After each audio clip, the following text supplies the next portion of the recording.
पहेली नंबर 1। एक गांव था। उस गांव से दूसरे गांव जाने के लिए लोगों को एक नदी पार करनी होती थी। एक दिन जेठालाल को नदी पार करनी थी। वो जेठालाल के पास उस दिन एक लोमड़ी, एक मुर्गी और एक थैली में अनाज था। जेठालाल ने एक छोटी सी नाव ली थी जो केवल 2 फीट की ही होगी, और जेठालाल के सामने एक बहुत ही बड़ी समस्या आ गई थी। जेठालाल अगर लोमड़ी को अकेला छोड़ता है तो वो मुर्गी खा जाएगी। अगर वो मुर्गी को छोड़ देता है तो वो अनाज खा जाएगी। अब आप ही बताइए जेठालाल अब क्या करेगा? वो इस नदी को किस तरह पार करेगा? आपके पास 10 सेकंड का टाइम है।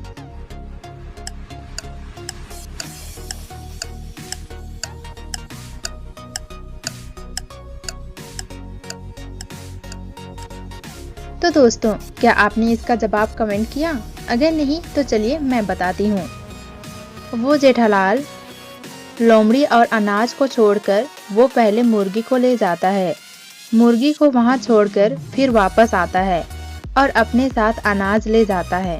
अनाज को रखकर मुर्गी को फिर अपने साथ वापस ले आता है और फिर लोमड़ी को ले जाता है। लोमड़ी को छोड़कर वह फाइनली वापस आता है और मुर्गी को ले जाता है।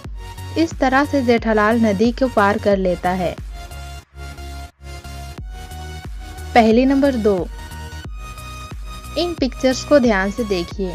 ये बबीता बर्फीले पानी में नहा रही है और दूसरी ओर दया उबलते हुए पानी में नहा रही है। आप सोचिए और मुझे बताइए दोनों में कौन मूर्ख है? ध्यान से सोचिए और मुझे आपका आंसर कमेंट करके बताइए। आपके पास 10 सेकंड का टाइम है।